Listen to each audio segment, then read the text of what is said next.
Sentado na beira do mar, quando as almas te chamou para trabalhar, quando as almas te chamou para trabalhar. Oh, levanta, tranca a rua, vai guiar, levanta, tranca a rua, vai guiar. E o inimigo tá lá fora, na porteira do curral. Tava sentado na beira do mar, quando as almas me chamou para trabalhar, quando as almas te chamou para trabalhar. Oh, levanta a pedra negra, levanta a pedra negra, que o inimigo tá lá fora, na porteira do curral. Bota o inimigo pra fora, para nunca mais voltar. Tava sentado na beira do mar, quando as almas me chamou para trabalhar, quando as almas lhe chamou para trabalhar. Oh, levanta a sarta moita, levanta a sarta moita, que o inimigo tá lá fora, na porteira do curral. Bota o inimigo pra fora, para nunca mais voltar. Tava sentado na beira do mar, tava sentado na beira do mar, e quando as almas lhe chamou para trabalhar, quando as almas te chamou para trabalhar. Oi, bora trabalhar, viu? Bora trabalhar. Vocês aqui não é pra estar comendo e bebendo, só comendo, bebendo e dormindo, não. Olha a saúde de todos que estão aí. Abre os caminhos.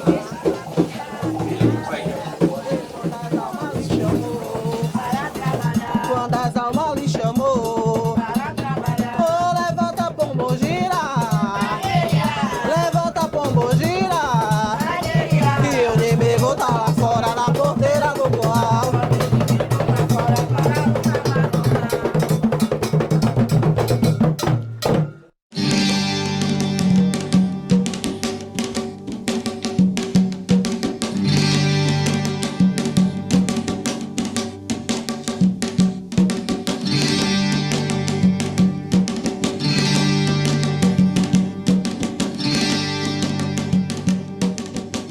Em 2012, eu fui fazer um postdoc na Universidade do Indiana, em Bloomington. E eu já sabia que havia lá um dos acervos maiores do mundo no que diz respeito às músicas tradicionais que foram coletadas na história da etnomusicologia no mundo inteiro. Mas eu não esperava me deparar com um acervo extraordinário que eu encontrei. Assim que eu cheguei, foi em julho de 2012, com o acervo do professor Lorenzo Terna, que foi um homem negro, neto de escravos da Carolina do Norte, que nasceu no final do século XIX, em 1890, e que se tornou o primeiro linguista negro dos Estados Unidos, alguém que ia revolucionar a linguística nos Estados Unidos.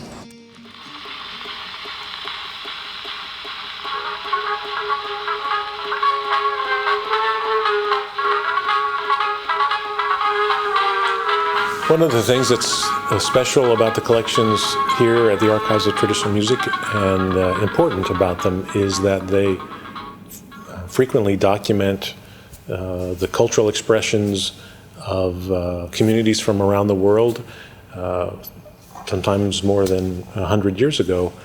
And many of these communities are also marginalized socially, politically. Many of them have experienced various kinds of discrimination or cultural loss for a variety of reasons.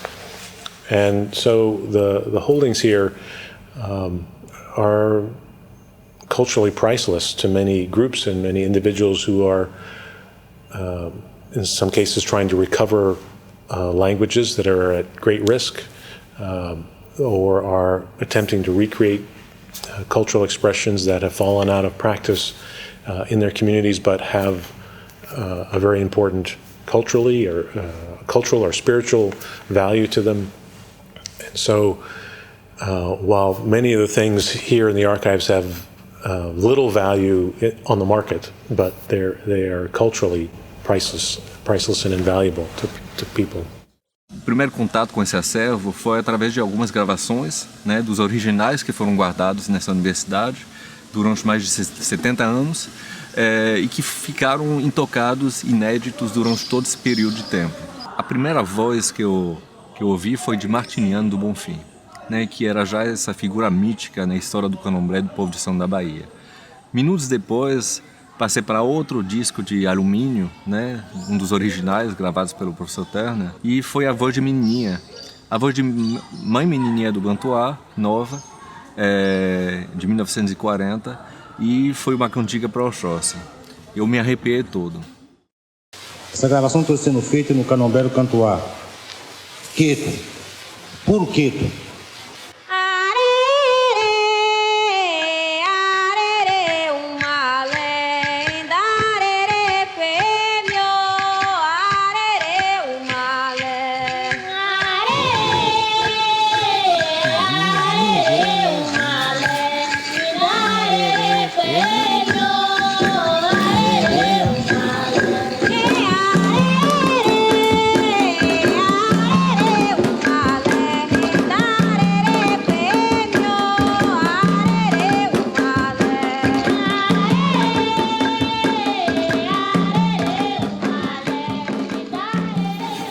Essa gravação foi feita no salão, você de frente para o tabaco, no lado esquerdo do tabaco ali.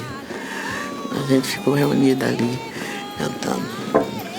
Então, as poucas pessoas que tinha dentro de casa foram cantar junto e se fotografaram. Você vê que está todo mundo sem anágua, né? Quando é dia de candomblé, está todo mundo de rodeiro. Mas é lindo isso. Uma recordação maravilhosa. É muito presente. Ouvindo ela cantar, traz para mim uma memória muito forte, traz uma presença. É como se ela estivesse nesse ambiente também. Porque é um resgate, né, como se a gente tivesse puxado a linha do tempo e trouxesse, né, de volta para os nossos tempos atuais, essa presença tão importante, essa presença tão marcante, que é Maria Escolástica da Conceição Nazaré, conhecida como uma menininha, uma mulher, uma Yalorixá, que tem uma representatividade de uma essência, de uma história, né, que vinda da África, né, e ter sido preservada aqui. A primeira coisa que eu pensei no momento foi justamente trazer de volta, repatriar esse acervo para que ele volte para o povo de Santo, né? Para que o povo de Santo possa ter isso como registro da sua ancestralidade guardada através dessas gravações. Vamos agora continuar com a nossa gravação, oferecida ao professor Dr. Túnia, auxiliado pelas suas filhas de santo, Ilda, Celina, América, Creuza, Floride.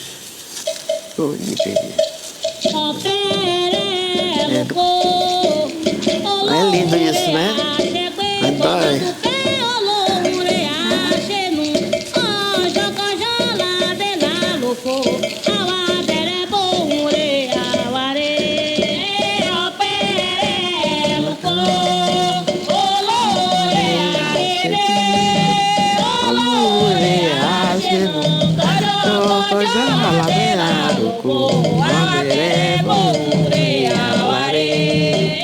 E esse daqui você reconhece?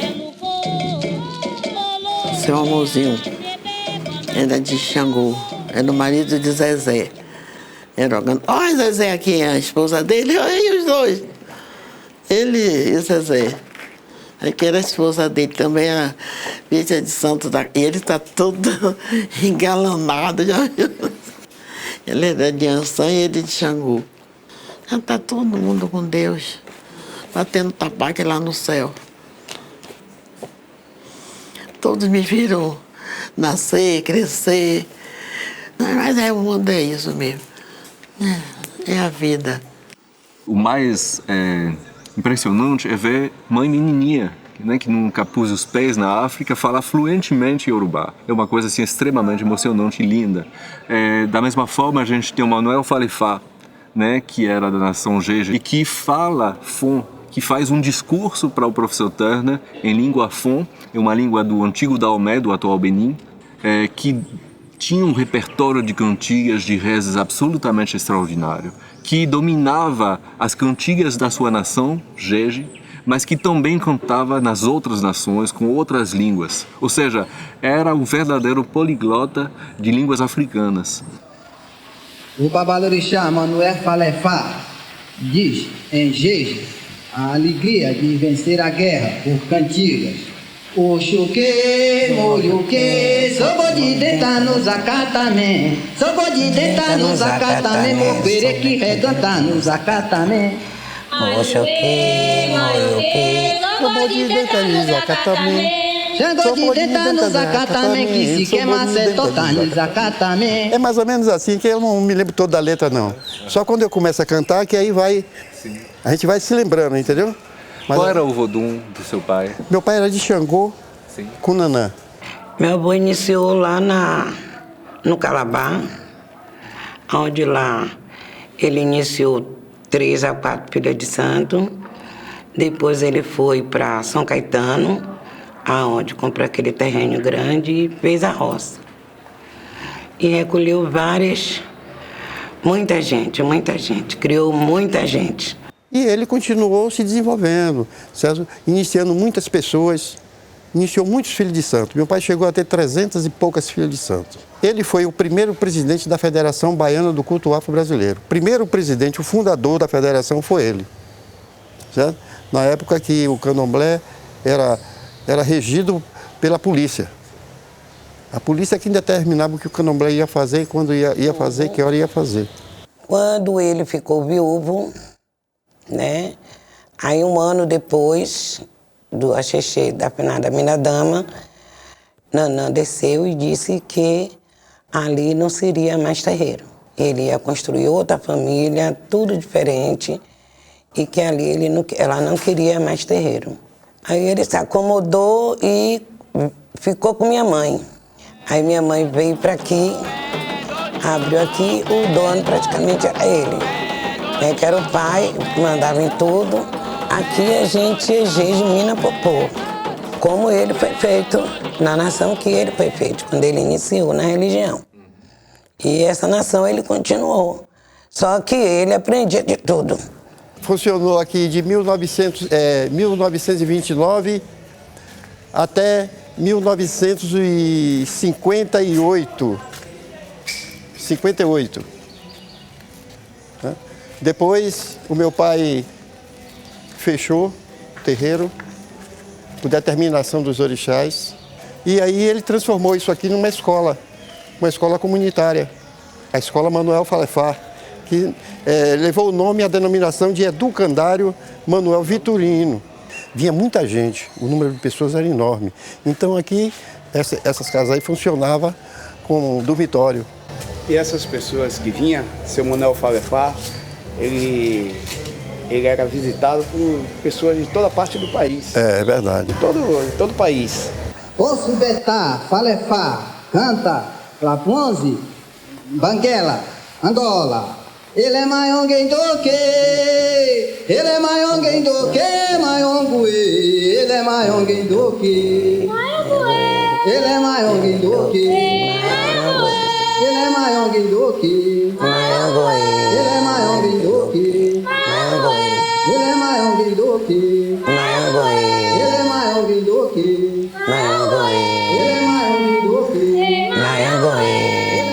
Então, ele gostava muito do Angola, é isso? Segunda-feira, quando terminava as obrigações da casa, aí ele mudava, terminava as obrigações, ele virava para Angola, que era para as meninas, eu, inclusive também, aprender a dançar mais fácil, porque no Angola ensina mais rápido para a pessoa dançar o candomblé. Aí ele tocava, a gente dançava e aprendia a cantar também.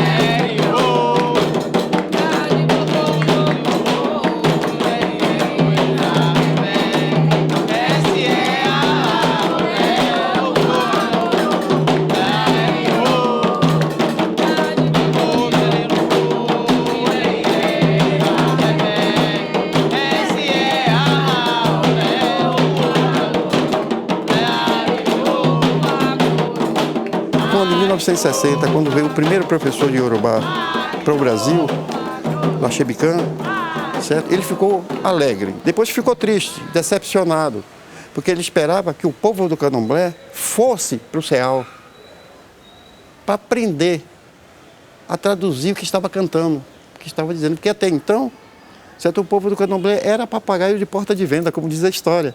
Falava o que ouvia os outros falar, mas não sabia o significado. Não sabia o que estava dizendo. Certo? Então, foram poucos dos povos do Candomblé que foi lá para o Ceal fazer o curso de Yorubá. Pessoas importantes, influentes no Candomblé. Foram poucas.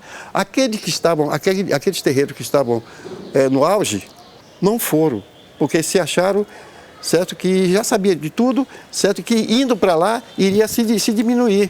O que realmente sustenta e suporta o Candomblé é a língua, o aspecto sagrado da língua, que aliás tem um capítulo dedicado a isso.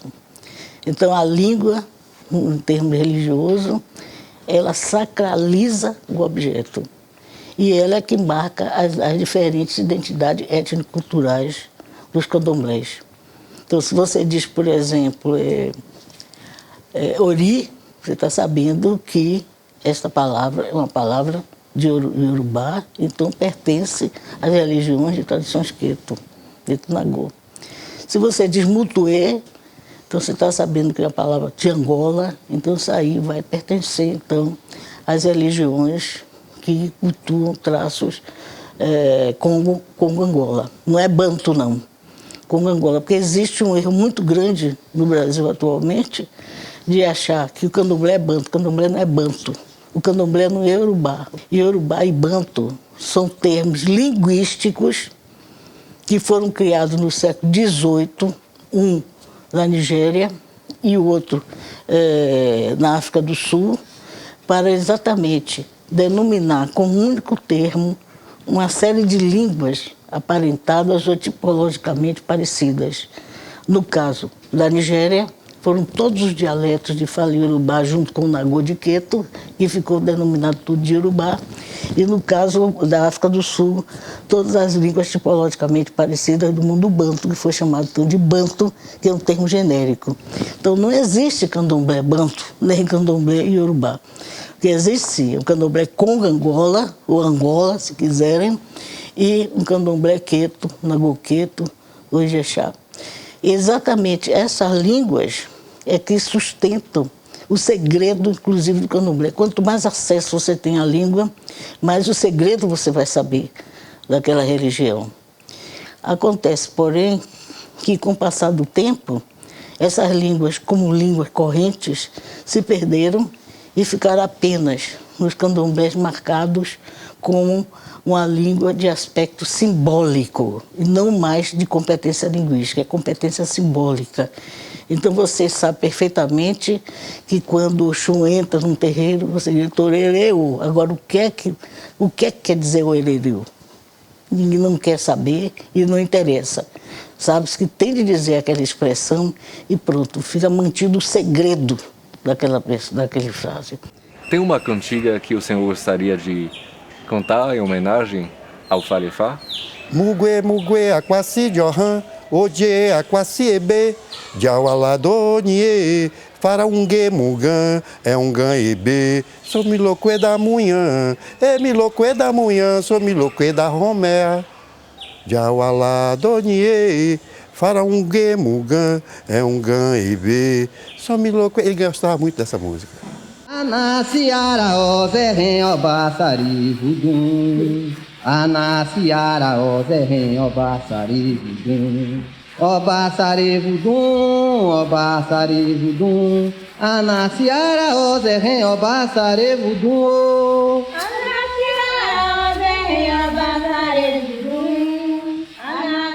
Nós temos, sim, algumas fotos do meu pai, quando ele estava dando aula aqui de língua iorubá, né, com os alunos dele. Bonito. E essa foto é uma foto linda do meu pai.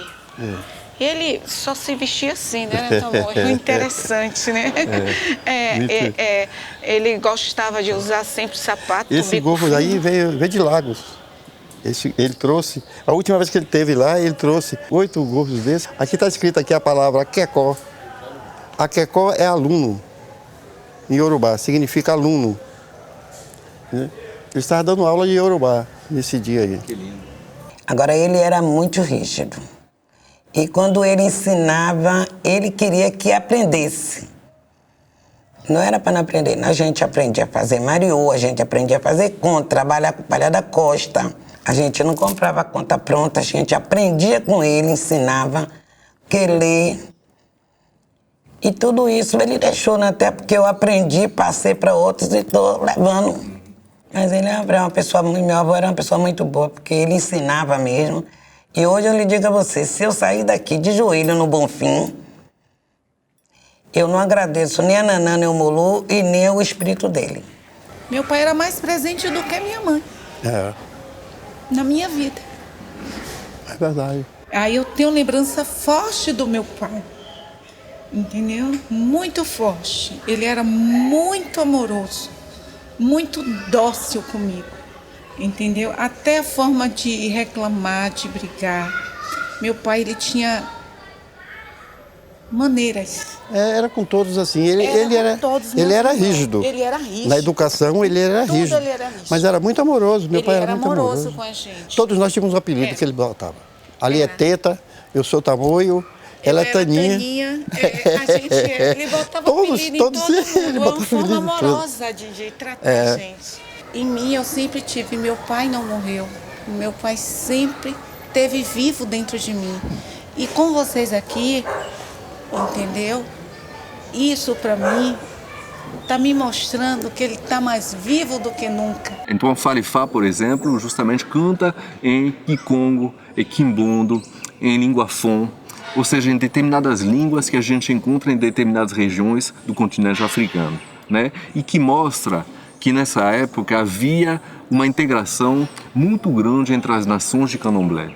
Havia um respeito mútuo entre sacerdotes e sacerdotisas na Bahia, na cidade de Salvador e aqui também no Recôncavo. Havia um trânsito dessas pessoas de um terreiro para o outro. Um verdadeiro candomblé internacional, né? As nações se encontravam, se mesclavam de uma forma harmoniosa. Olha jamba, jamba macurê.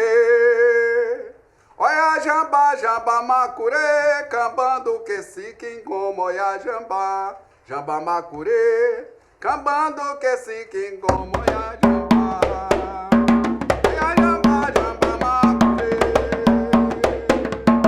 Ya jamba, jamba macurê, cambando que se quem como ya jamba. Jamba macurê, cambando que se quem como ya jamba. Sinto saudade daquela época, porque a gente vivia muito mais unidos e todo mundo sabe que unidos somos mais fortes. Então a intenção é exatamente separar. E até porque quando nós viemos para cá, reis e rainhas vieram para cá, seres humanos, para serem escravizados. E se fazia a questão, no próprio discurso do seu Benzinho, ele dizia, se jamais eles poderiam trazer as suas crentices, seus objetos sagrados, porque eles eram pegos a dente de cachorro, conforme ele colocava. E você fazia a questão de mandar para cada lado uma clã. Você jamais ia aglutinar do mesmo clã aquelas mesmas pessoas. A tendência era separar, e esse separar enfraquece muito. E sobre o fotógrafo, o Lourenço, ele me deixou muita surpresa na época que foi lançado o trabalho dele, porque eu vivia numa cobrança com meu pai sobre esse material dele deixar alguma coisa para o futuro. Eu tinha certeza absoluta de que, apesar do nosso aprendizado ser um aprendizado oral, mas se a gente não registrasse nada, a gente teria um risco muito grande, né, de haver distorção naquilo que se pratica. Eu fazia essa cobrança porque ele era muito sério e ele dificilmente permitia se gravar. E, de repente, eu vejo uma gravação de 1940, onde uma pessoa perguntou, é a voz de seu pai? Eu digo, com certeza absoluta, é a voz do meu pai. E isso me inspirou bastante, me tirou muita dúvida. Inclusive, há um cântico nessa gravação que não é cantado por ele.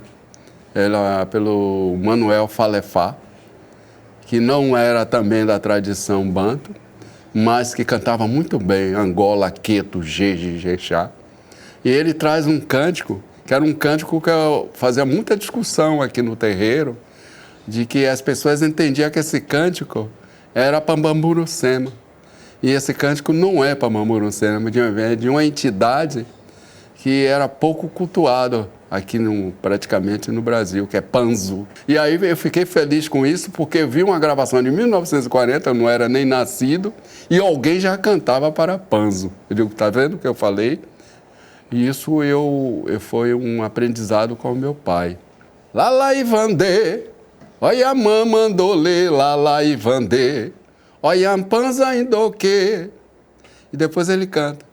Lem Panza Indoque, Lem Panza Indoque, mas o que lê? Lem Panza Indoque.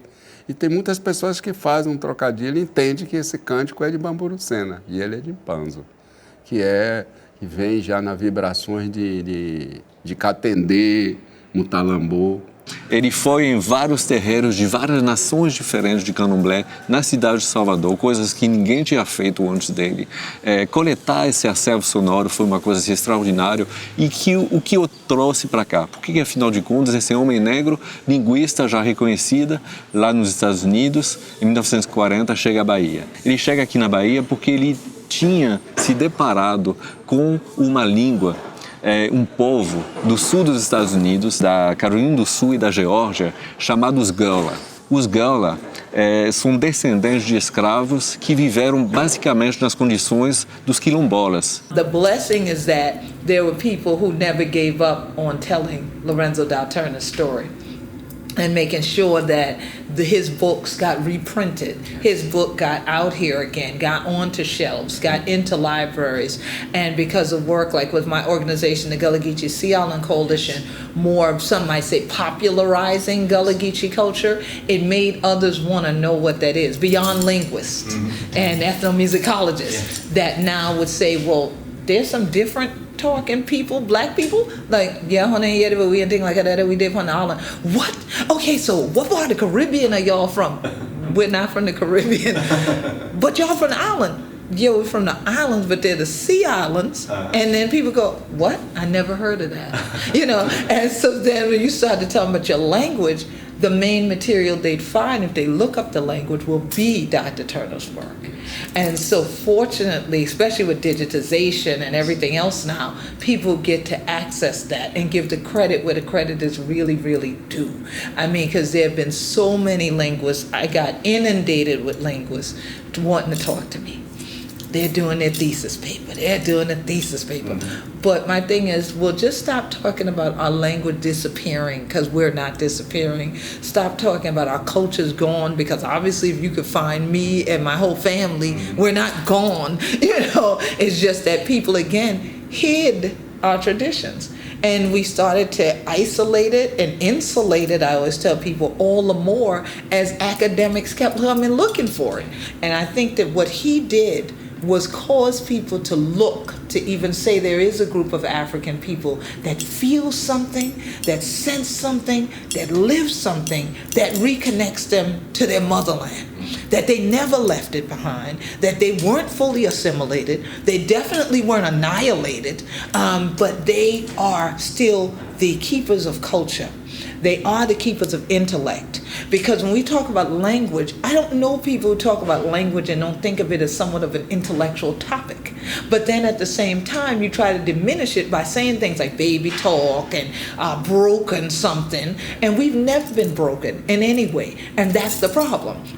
His work stood as a pillar to the living legacy of the Gullah Geechee Nation, to say, we da Benya and we na Guaina we tall. Então, assim, toda a motivação inicial da vinda dele para aqui foi justamente poder comprovar a sua teoria de que o Gullah era uma língua crioula. Uma língua que tem na sua configuração um léxico, palavras africanas, né? E ele repertoriou mais de 5.000 palavras africanas nessa língua falado nos Estados Unidos. Então ele consegue esse financiamento a muitos custos, sai de Nashville, vai para Nova York, adquire o equipamento necessário para fazer as gravações, vem para o Rio de Janeiro, grava o Mário de Andrade, fica umas semanas no Rio e vem para a Bahia, chega em Salvador no dia 7 de setembro de 1940. Eu andei, cansei, tudo de amor na tum-tum, eu andei, cansei.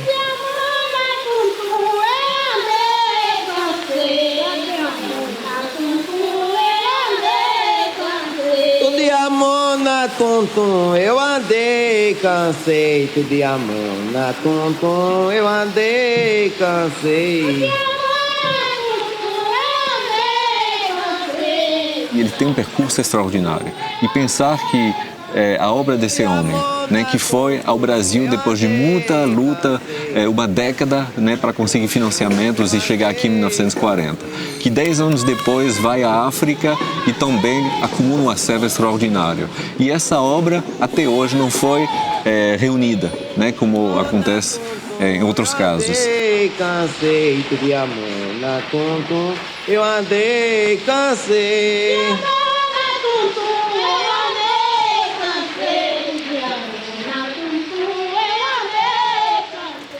Cici, obrigado, viu, por bater um papo comigo. Para mim também é muita emoção estar aqui, né, nessa casa com você. E o que eu queria são olhar com você algumas fotos, né, que foram tiradas há quase 80 anos pelo professor Lorenzo Terna e começar com uma figura, né, que foi uma figura muito polêmica e talvez o pai de santo até hoje mais famoso da história do Brasil. Sim. Vamos começar com uma fotografia que eu acho interessante também porque ela parece um pouco com fotografias que Verger tirou 6 anos depois, né? Aqui a gente está em 1940 e vou deixar você apresentar essa figura. Todo mundo sabe que seu João, o finado João, ele era chamado Angola. Porém, ele estava numa área que era onde tinha muita reminiscência do povo Jeje. Por isso chamava Gomé. Gomé. A Gomé era a antiga capital do Dahomey. Realmente, eu conheci muito ele. Ele tinha muita influência Jeje. Ele diz que ele em 38 parece que ele já estava envolvido com o candomblé. 38. 46 eu já tenho 7 anos. É quando meu pai Fatumbi chega. Meu pai chega, aí ele começa a fotografar. E antes eu tinha 2 tios que eram filhos do mesmo pai de santo, que diz que era o pai de santo de seu João, que era quem eu acho que eu já até comentei certa feita com você, que era seu Severiano Jubiabá. Eu já conheci ele assim, num salão de beleza, porque ele era uma figura muito vaidosa, um homem de Oxóssi muito vaidoso. Ele era muito moderno para aquele tempo. E então ele começou a ter muitas inimizades. A partir daí, o primeiro polêmica com ele é porque ele sai da tradição antiga, porque só botava pano que tivesse brilho quem fosse de Oxum ou Iemanjá. Aí começa a polêmica, porque dizem que ele começava a enfeitar muito a roupa. Aqui você vê que é cobra, uma cabeça para cá, outra para lá, tá vendo? Isso não era qualquer pessoa que podia usar. Pior ainda, para tirar foto. Porque tinha coisas que você não botava assim. Aqui ele tirou foto, mas ele bota, para a época e para o meu olhar, ele bota fundamentos. Bastante fundamentos. Seu Pedra Preta é um rei que nas matas mora. Seu Pedra Preta é um rei que nas matas mora. Oh, venha ver seus filhos que tanto lhe adora. Oh, venha ver seus filhos que tanto lhe adora. Seu Pedra Preta é um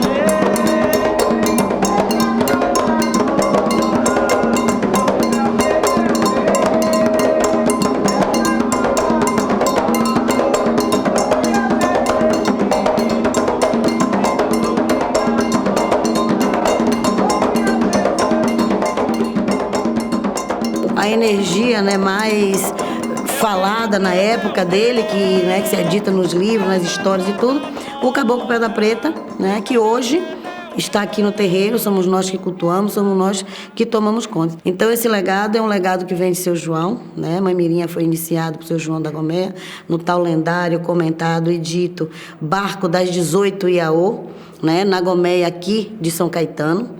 Ela se iniciou, ela tinha 7 anos de idade. O enquice dela eram os mesmos enquices de Seu João da Gomeia, né, de Gongombira, né, de Oxóssi com Inhansã, de Gongombira e Bamburucema. A gente se sente verdadeiramente honrado de fazer parte dessa história, fazer parte desse legado de uma pessoa que foi considerada como o rei do candomblé, um título que é dado a poucas pessoas, né, um pai de santo, um ser humano, uma pessoa que estava à frente do seu tempo, que abriu assim muitas portas para inovação e uma nova forma de estar também na religião de matriz africana e não candomblé, quer queira, quer não. Na época era dito como uma coisa talvez até ruim, porque ele estava fazendo coisas que não se fazia, mas hoje a gente vê que ele ter feito isso abriu espaço e portas para muitas outras coisas, para muitas outras pessoas também fazer, sair de um lugar para o outro, se deslocar e difundir de uma certa forma mais e melhor o candomblé, a religião, a fala, esse legado que a gente tem com tanto amor e com tanto carinho. Joãozinho, que quando foi gravado e registrado e fotografado por Lourenço Turner, tem apenas 26 anos. É um menino nascido em Inhambupe, aqui no grande recôncavo da Bahia, que vai muito cedo, novo, para a capital, para Salvador, por problema de saúde, e vai ser iniciado por Jubiabá, um pai de santo mítico. A gente não sabe até que ponto o Jubiabá do Jorge Amado é o Jubiabá da realidade histórica, mas o fato é que Joãozinho da Gomeia era angoleiro, era da nação Angola, Congo-Angola, e essas cantigas, essas gravações que o professor Lourenço Turner fez, mostram o domínio do Joãozinho da Gomeia desse patrimônio musical Congo-Angola. Uma reza de Oxóssi em Angola, o Joãozinho da Gomeia, Bahia. O dom da curá, curá, eu i.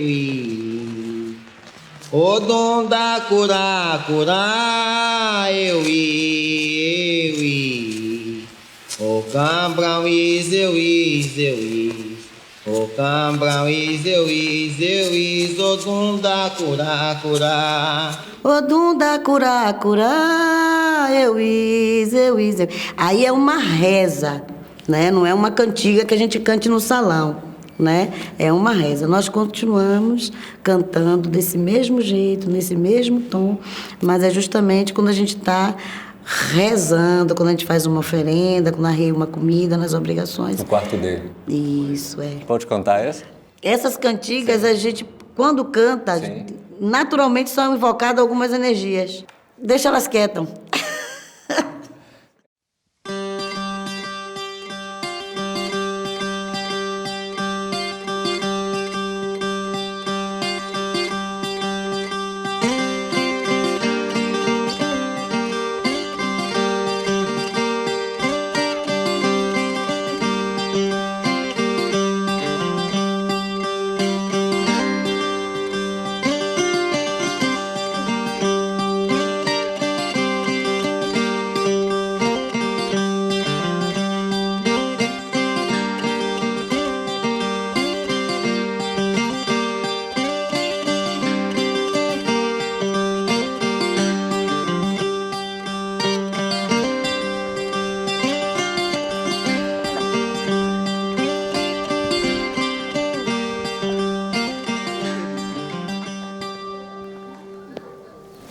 Que bom, Ivé. Quanto tempo? Quanto tempo, hein, Xavier? Eu queria bater um papo. Vamos? Pronto, vamos. Cantiga de Exu em Angola, por Joãozinho da Gomeia, Bahia. Quando se começa o candomblé, canta primeiro para Exu, a poder abrir os caminhos, abrir as estradas, levar o que é ruim e trazer o que for de bom. Bombom gira jacundando, ai ai, orerê. Bombom gira jacundando, bombom gira com janjo.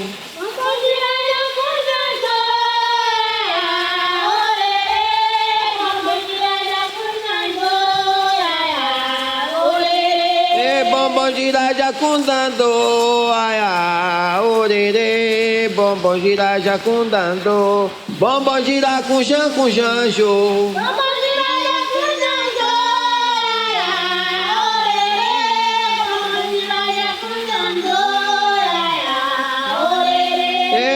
gira com janjo.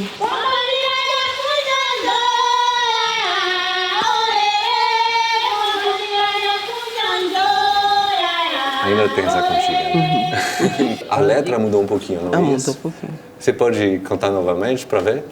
Pombo gira no mungangue, ai, ai, olele. Pombo gira no mungangue, ai, ai, olele. Pombo gira no mangangue, pombo gira no mangangue, ai, ai, olele. Pombo gira no mangangue, ai, ai, olele.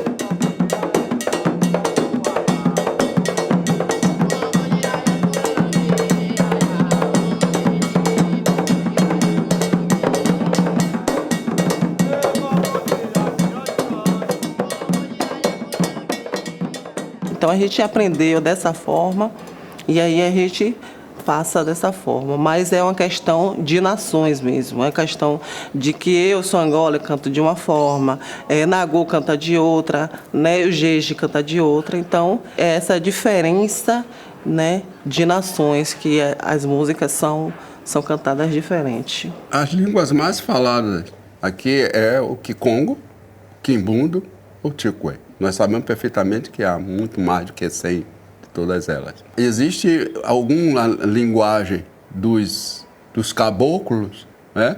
Que aí já não são mais de se unir à tradição banto, mas essa linguagem dos caboclos já vem de uma tradição ameríndia. A gente sabe perfeitamente que tem caboclos que falam alguma coisa que você não consegue entender. É tupi-guarani, ninguém sabe. Mas ela se confunde porque eles conviveram muito com o povo de tradição banto.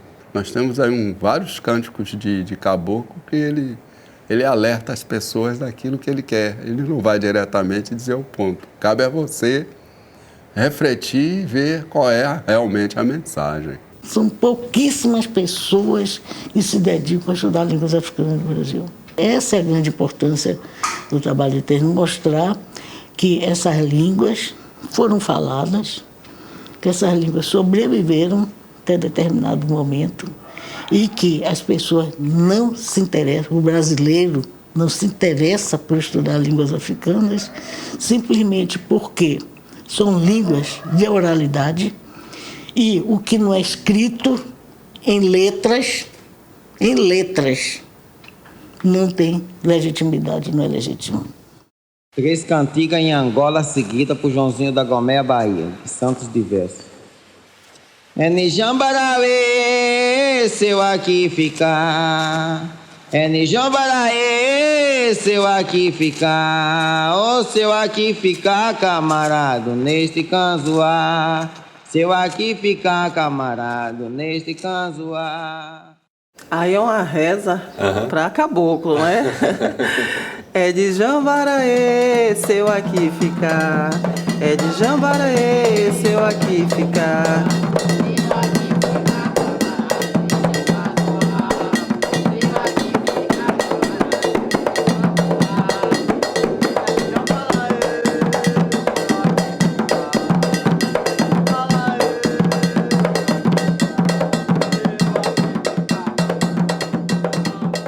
Essa é uma reza para caboclo e na qual a gente reza também aqui, né? Sim. A primeira nação é a nação de Angola, né?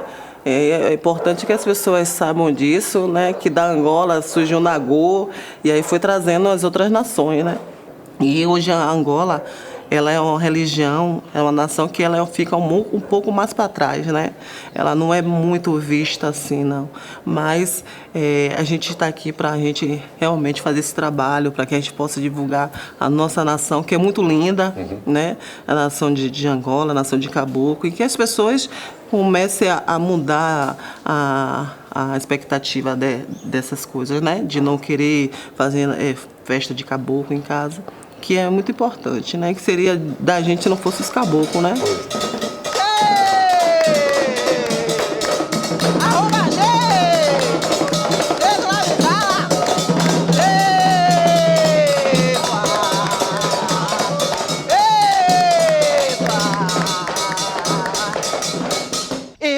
vamos embora, que o vapor já assoviou. Na terra de seu pai tá tocando a gogô. Vamos embora, que o vapor já assoviou. Na terra de pai tá tocando a gogô. Na terra de papai tá tocando a gogô. Que o vapor já assoviou. Tá tocando a gogô. Joãozinho da Gomeia foi um revolucionário. Foi alguém que revolucionou o candomblé e eu digo, na minha opinião, de uma forma extremamente positiva. Dentro do leque das religiões que existem no Brasil, a única religião que abraça a comunidade LGBT, que abraça homossexuais, é o candomblé. E isso se deve ao protagonismo, ao pioneirismo do Joãozinho da Gomeia.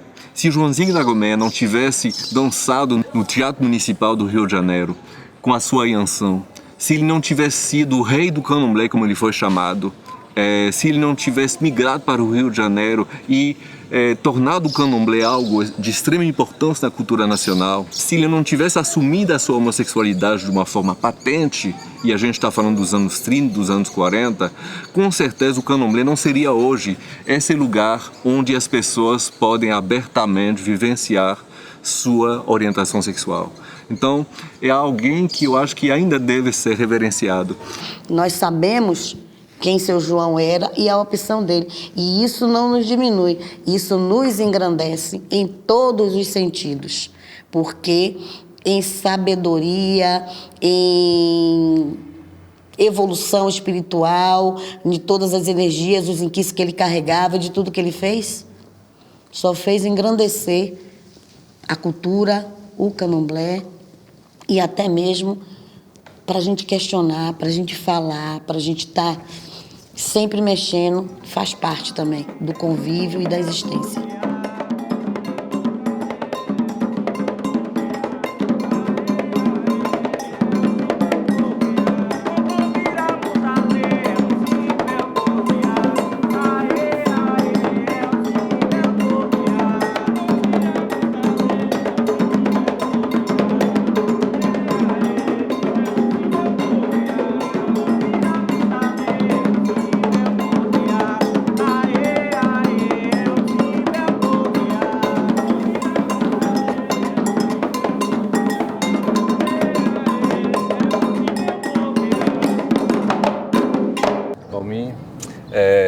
O professor Turner, quando veio para a Bahia em 1940, ele ficou 7 meses em Salvador.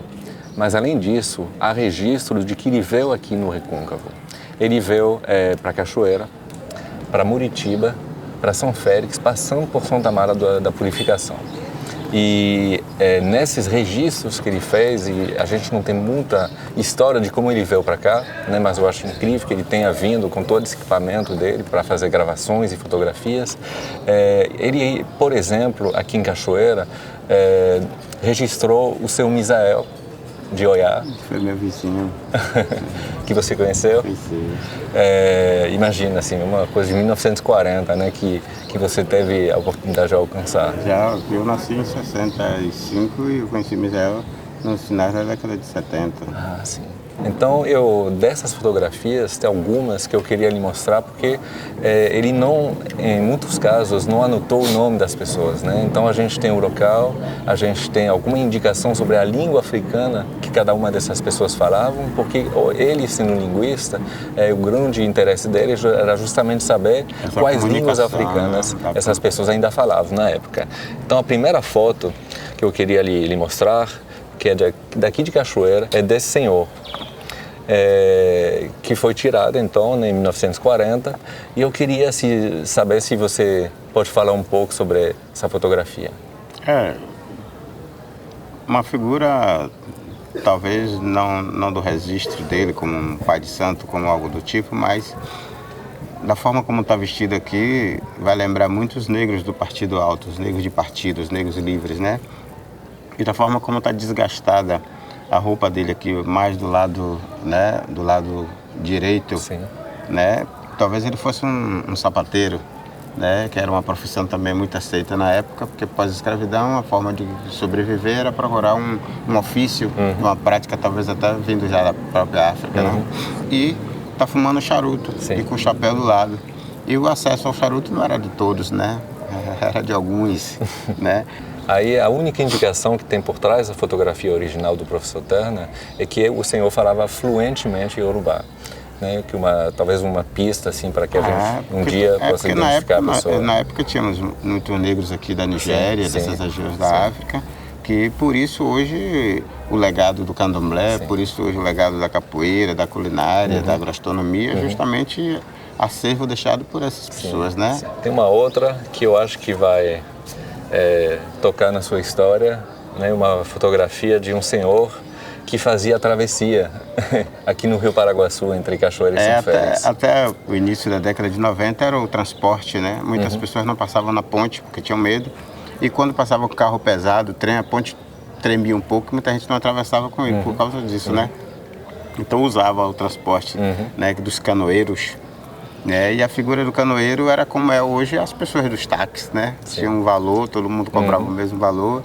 Tinha um traquete, que é chamado de vela hoje. Esse transporte ele só era interrompido quando descia muitas águas da região do sertão, que não tinha barragem na época. Então o rio ficava muito corrente, aí as canoas davam uma segurada. Mas a figura do pescador sempre foi uma figura lendária pra gente, né? Até porque o Rio Paraguaçu, ele me transporta, né, a essa forma de sobrevivência, da manutenção da minha família. Meus irmãos parte foram pescadores, outros foram embarcadiços, tirando areia. Eu fui um catador do Rio Paraguaçu. Costumo chamar o Rio Paraguaçu de meu pai.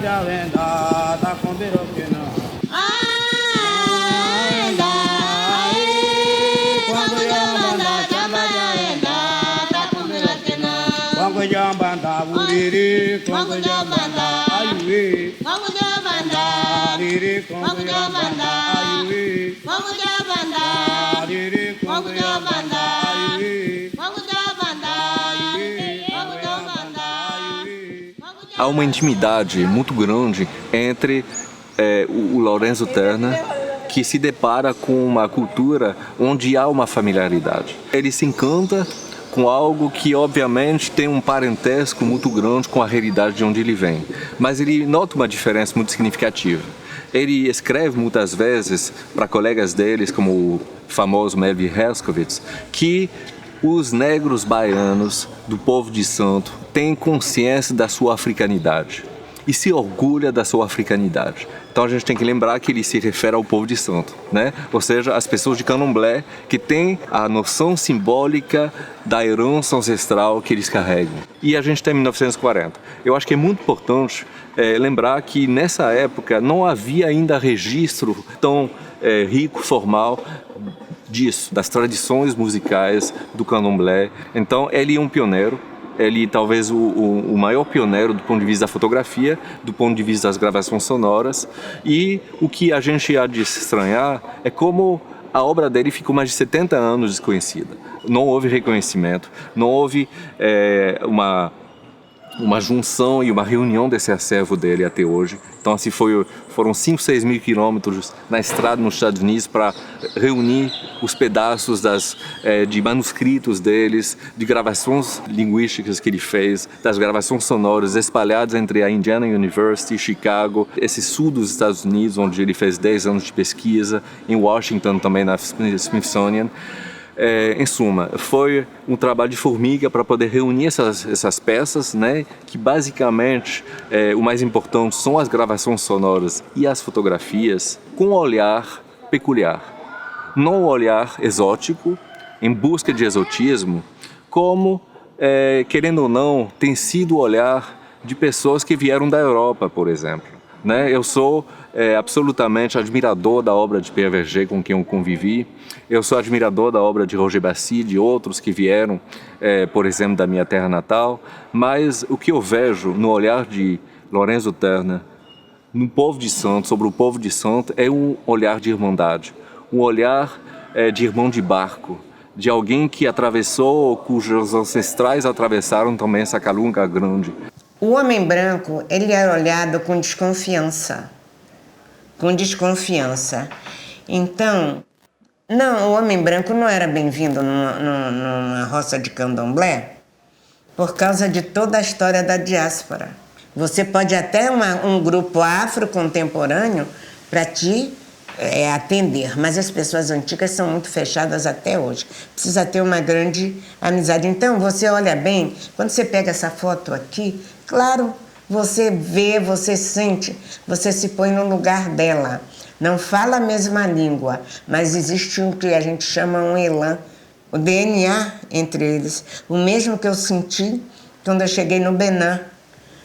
Eu senti que eu estava no interior da Bahia com pessoas menos burocráticas que estão na cidade. Essas fotos aqui são demais para mim, vocês não têm nem ideia. São demais. Aonde ela está, a casa que ela está, a casa que ele está. Tá vendo? Aqui é uma coisa mais simples, aqui é uma coisa mais sofisticada. Para mim, a minha sensação é que eu volto no tempo, não é? Volto no tempo onde eu ainda não tinha nem nascido, mas o meu DNA já estava no universo, entendeu? E faz com que eu sou quase contemporânea de muitos deles em pontos diferentes da vida. Eu quero chegar a uma foto assim que desde que eu reencontrei esses arquivos em 2012 lá nos Estados Unidos, em Bloomington, né, que ficaram 75 anos esquecidos, uma foto assim que me chamou a atenção porque uma das ambições do projeto seria reencontrar pessoas vivas, né, que teriam sido registradas através de fotografias ou de gravações. A única, por enquanto, que eu reencontrei em Salvador é Mãe Carmen, né, a mãe de santo do Gantuá, a filha de menininha que está nas fotografias junto com a mãe. Mas nessa fotografia tem uma menina, essa fotografia foi tirada também aqui, quer dizer, em frente, em São Félix, e tem essa criança de talvez 4 ou 5 anos com essa senhora, e tudo me leva a pensar, e eu queria obter uma confirmação sua, que talvez essa senhora tivesse uma ligação com a Irmandade da Boa Morte. Quando nós discutimos, né, naquele livro que Sim. você lançou com muito brio, muita força, um acervo maravilhoso, eu te disse que essa seria a mãe Marcolina e que a menina aqui ao lado hoje, se estiver viva, teria hoje seus 80, 85 anos. Sim. E mãe Marcolina foi uma figura também que transitou em todas as nações de Candomblé. Diz que ela era uma pessoa que ela contribuía muito nas feituras dos filhos de santo em outros terreiros. E a gente acredita que ela foi membro da Irmandade da Boa Morte, porque normalmente quem usava esse correntão que ela está usando, ali, né? Esse pano da costa, né? Essa forma de colocar o tecido ali, jogado e cruzar, né? É as Irmãs da Boa Morte. Por isso eu identifiquei. Quando eu levei ela na casa de uma irmã, hoje com 103 anos, essa irmã já quase que não enxerga direito, a irmã colocou a mão em cima da foto e sentiu uma reação muito forte e emocionou todos que estavam ali na sala. E disse, nossa irmã Marcolina. Aí todo mundo foi ao delírio, cara. Foi um negócio muito, muito forte.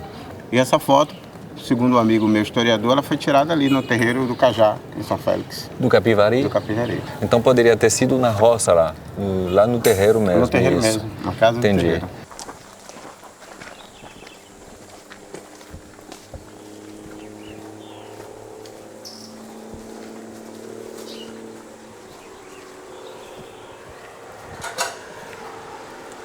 Bom dia. Tudo bom? Tudo bem? Tudo bom ver se me traz aqui.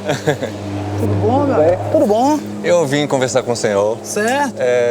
Eu queria lhe mostrar coisas antigas, mas primeiramente eu quero dizer o seguinte, tem 20 anos que eu passo nessa estrada. E sempre que eu passo aqui eu fico completamente entusiasmado com esse pé que está saindo aqui do barracão. Muita história. Pois esse pé de cajá lindo. Veio dos meus antepassados. Sim. Tio Anacreto. A casa era de sapé, de barro. Sim. Entendeu? Antiga. E aí ele já encontrou esse pezinho de árvore, e aí ele cultivou. Ele é o cartão postal da casa. É uma coisa que é sagrado pra gente. Eu trouxe uma fotografia que eu acho que talvez tenha alguma ligação com a casa. A gente acredita que seja uma senhora que tinha uma relação com a Boa Morte. Mas ontem, com Valmir, ele me falou que talvez, além disso, teria uma relação com a casa aqui do terreiro do Capivari. O senhor acha que essa senhora, né, com essa criança, pode ter tido um vínculo com a casa aqui. Eu acredito, meu irmão, que sim. Que é uma pessoa que tem uma semelhança muito forte. Sim. E as ligações, né? Sobre o lugar, Sim. as janelas, a forma que ela está...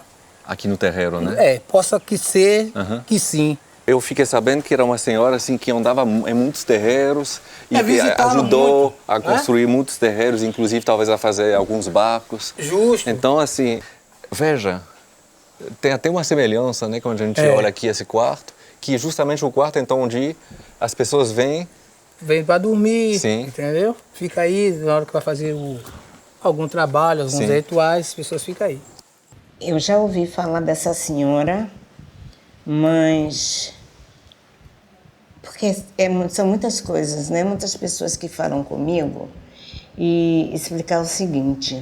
Me falam a trajetória dela aqui entre a área das 7 portas até lá em cima no Tamarineiro. E falam que ela não tinha filhos, é uma das coisas que me falam, e que era uma mulher de grande conhecimento. Grande conhecimento. Já me falaram sim, ela é de Oxô. E uma pessoa que logo se vê que ela era uma mulher tradicional, mas ela tinha muitos poderes de sabedoria, muito.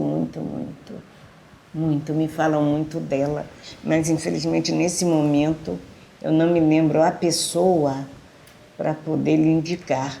De fato, ela é Nagô e essa joia dela, essa pulseira, é de crioula e é uma pulseira temática porque é de pilão, né? É mão de pilão.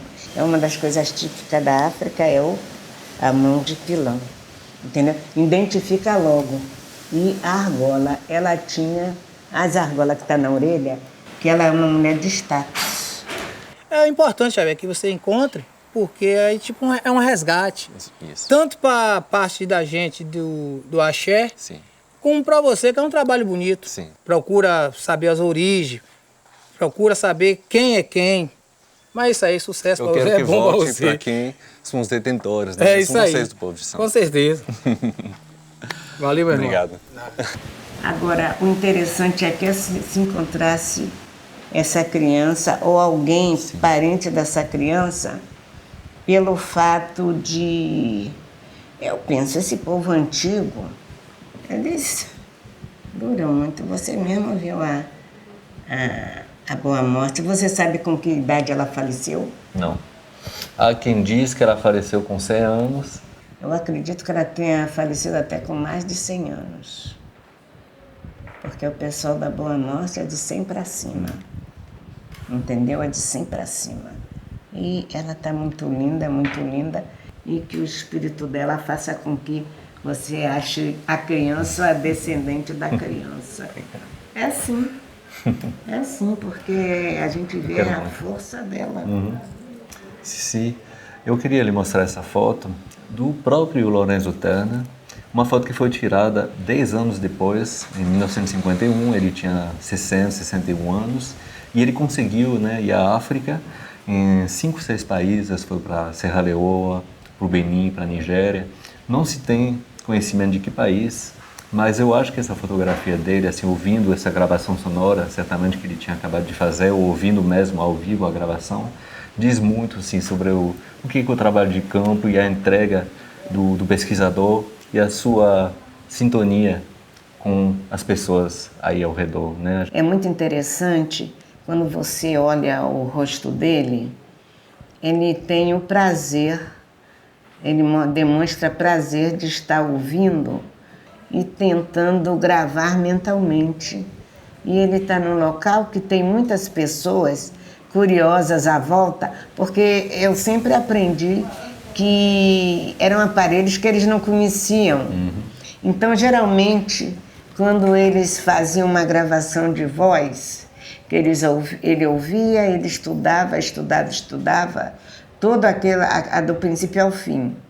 E depois eles tinham um hábito de passar de novo e as pessoas irem para perto e ficar ouvindo a reprodução, né? Porque isso causava uma coisa neles, um frenesi, porque eles estavam ouvindo a sua própria voz. Dandalunda maembanda coqui, dandalunda maembanda coquia. Dandalunda maembanda coqui, dandalunda maembanda coquia. Dandalunda maembanda coqui, dandalunda micaiaia coquia. Dandalunda maembanda coqui, dandalunda maembanda coquia. Dandalunda maembanda coqui, dandalunda micaiaia coquia. Esse legado a gente não pode deixar fluir por aí.